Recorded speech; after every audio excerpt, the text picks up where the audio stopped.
Hello नमस्कार. तर ह्या विकेंडला आमचा प्लॅन होता ऋषिकेशला जाण्यासाठी आणि आम्ही दिल्लीहून 7 वाजता संध्याकाळी ऋषिकेशला जाण्यासाठी निघालो होतो. सोबत चेतनचे फ्रेंड्स होते. आम्ही 1 महिना दिल्लीला आहे, तर जेवढं आम्हाला एक्सप्लोअर करता येईल तेवढं आम्ही करण्याचा प्रयत्न करतो. आम्ही सॅटर्डेला निघालो होतो संध्याकाळी आणि संडेला आम्ही ऋषिकेश फिरणार होतो. तर आम्ही सकाळी 9 वाजता ऋषिकेश फिरण्यासाठी निघालो. सुरुवातीला मी डॅमवर गेलो. तिथे खूप शांत सुंदर एकदम वातावरण होतं. तिथे खूप सारे फोटोज वगैरे काढले आणि त्यानंतर मग आम्ही नाश्ता करण्यासाठी गेलो. नाश्ता केला आणि मग आम्ही निघालो मेन ऋषिकेश बघण्यासाठी, म्हणजे जिथे राम झुला, लक्ष्मण झुला, जानकी झुला आहे तिथे. आम्ही फर्स्ट जानकी झुल्याजवळ गेलो आणि तिथे आम्ही गंगा घाटावरती गेलो आणि गंगेमध्ये जे आम्ही म्हणजे हात गंगेमध्ये टाकला तर एवढं थंड पाणी होतं. तिथून पाय काढण्याचं मन आमचं होत नव्हतं. पण ऊन पण खूप जास्त होतं, पाऊस अजिबात नव्हता. थोडा वेळ आम्ही तिथे थांबलो आणि त्यानंतर मग आम्ही तिथून निघालो आणि नंतर मग आम्ही शॉपिंग करण्यासाठी गेलो. शॉपिंग म्हणजे काय, तर आम्ही मॅग्नेट्स घेतले की ऋषिकेश आम्ही जे एक्सप्लोर केलं त्याचे मॅग्नेट्स घेतले. नंतर मग आम्ही थोडा वेळ अमृत आणि इथे हे चेतनचा फ्रेंड म्हणजे अश्विनी भैया, ते त्यांनी जे शॉपिंग केली, त्यांची बुलेट आहे, त्याच्याने बुलेट घेतली, ते बुलेट दाखवतात. और अश्विनी भैया ने क्या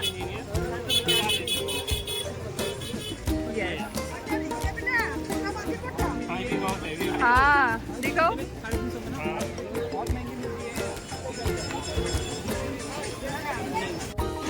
वाव,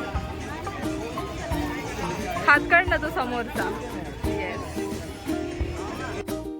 नंतर आम्ही निघालो. रोडचा आनंद घेत आम्ही ऋषिकेश सिटीमध्ये पोहोचलो. तिथे आम्ही लंच केला आणि मग नंतर आम्ही परत घाटावर जाऊन बसलो. तिथे आम्ही 2 तास घाटावर शांत जाऊन बसलो, फोटोज काढले, व्हिडिओज काढले आणि मग आम्ही असं ठरवलं की आता आपण हरिद्वारला जाऊया, तिथील गंगा आरती. ऋषिकेशहून आम्ही 5 वाजता आम्ही तासात हरिद्वारला पोहोचलो.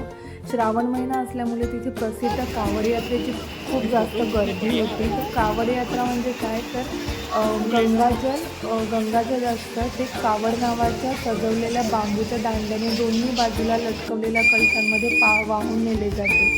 अनेक भाविक 10, शेकडो, हजारो किलोमीटर पायी प्रवास करतात. आपल्या गावातील किंवा शहरातील शिवमंदिरात जाऊन हे भगवान शिवच्या पिंडीवर गंगाजलचा अभिषेक करतात. तर म्हणजे ही एक परंपरा आहे, तिथील हिंदू यात्रा आहे आणि श्रावण महिन्यात लाखो शिवभक्त करतात. तर याला कौडीय असं सुद्धा म्हणतात. हरिद्वार, ऋषिकेश, गंगोत्री यासारख्या पवित्र ठिकाणाहून गंगाजल मिळतात. आणि मग आम्ही गेले तर खूप जास्त गर्दी होती. 7:30 वाजता गंगा आरती चालू होणार होती. त्याच्या आधी तिथे मंत्रोपचार वगैरे असं सुरू होतं.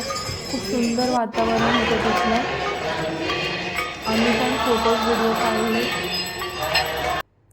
आम्ही घरी पण व्हिडिओ कॉल करून दाखवला. एक खूप सुंदर वातावरण होतं गंगा आरतीच्या आणि एवढी जास्त गर्दी होती, खूप जास्त गर्दी होती. आम्ही लवकर गेलेलो म्हणून आम्हाला व्यवस्थित बसायला जागा भेटली आणि खूप सुंदर गंगा आरतीची म्हणजे खूप छान एक्सपिरियन्स होता. ते एवढं शांत वाटलं की असं वाटत होतं की तिथे आरती कंटिन्यू सुरू राहावी आणि आपण तिथेच बसून राहावं शांत.